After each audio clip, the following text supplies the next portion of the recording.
Hi, this is Rashida. I am paralegal for Abrams and Benson, working under supervising attorney Miss Belinda Murphy.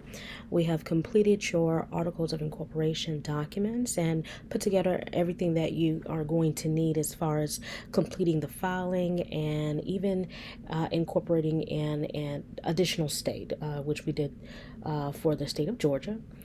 I show here to just see if everything just complies the business name, which it shows has to be according to Title 48 of the Tennessee Code Annotated. This is Title 48 14-101A1. And if we go here and we go to the name for Title 14 and the requirements, does that meet and must contain the word ink? And yes, it does. So looks like that meets successfully. So we're going to go back here, back to the title.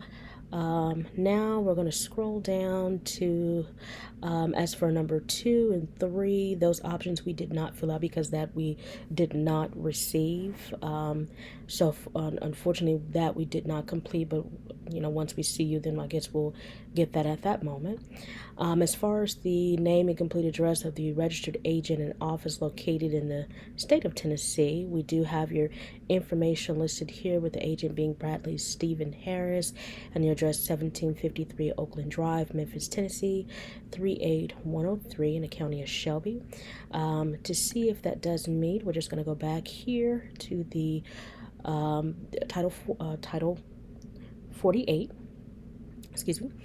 And under office and agent, we can just click here to see if that complies. And we're just going to say 48-15-101 for continuous and maintaining a registered agent, which here each corporation must continuously maintain in the state a registered office that may be of its place of business, and an agent who may be an individual who resides here, domestic corporation. So pretty much that's meeting. So that looks like that's good. So we can actually go back. And we're actually going to skip down to, now I chose the fiscal year month of December only because we just ended at December, and that's actually just, 12 months within the year. So until you say otherwise, we're going to leave that as December. Your option we have as perpetual for your period of duration. Also, the complete address of the principal executive office, which is 123 Main Street. So everything, let's see here, if we need to check that one for your executive office. And I'm assuming that it's actually under the same, because I think that I was actually reading that. Let me scroll back here, sorry.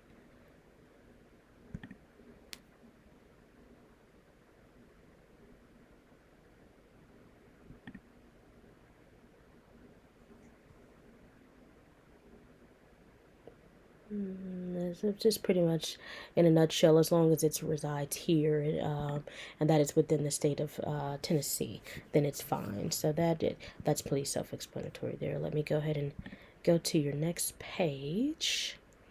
And again, we have the name here and list of complete addresses of your incorporator, which are only 2. So we have that successful. And we'll go here and go back to the title as far as your incorporation and incorporators.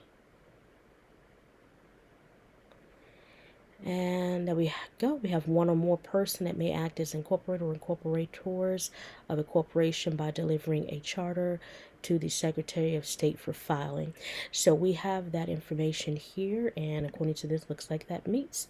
So far you are good to go as far as filling out for your corporate charter. And we're just going to go back to the beginning here.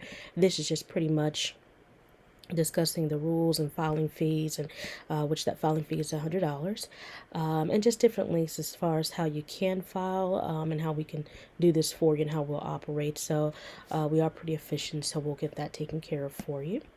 I did want to go over to your bylaws, so I'm just going to go back here.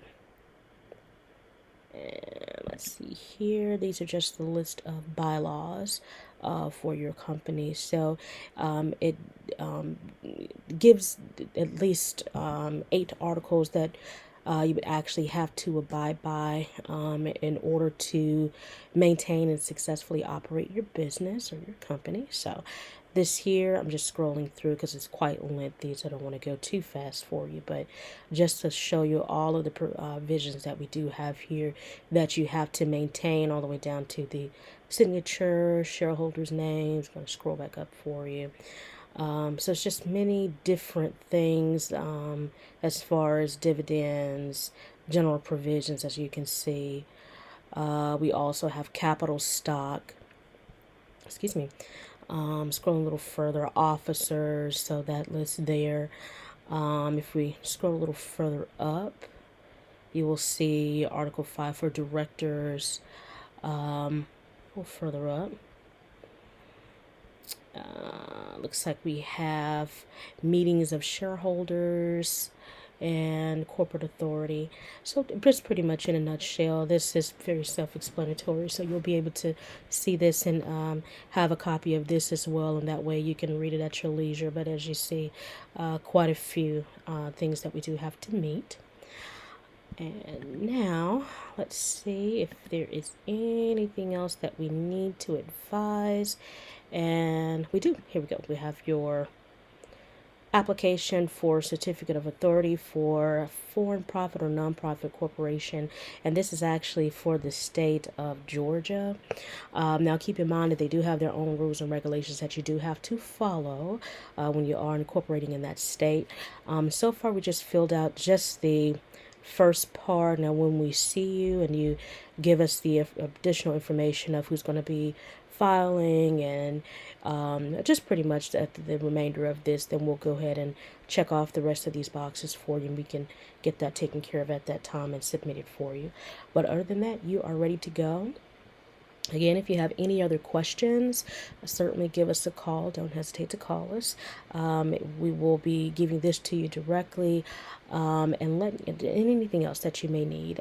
We do have any access to any documents that you may need as well. So to kind of keep that workload not so difficult. So just give us a call and we can get you taken care of. Thank you.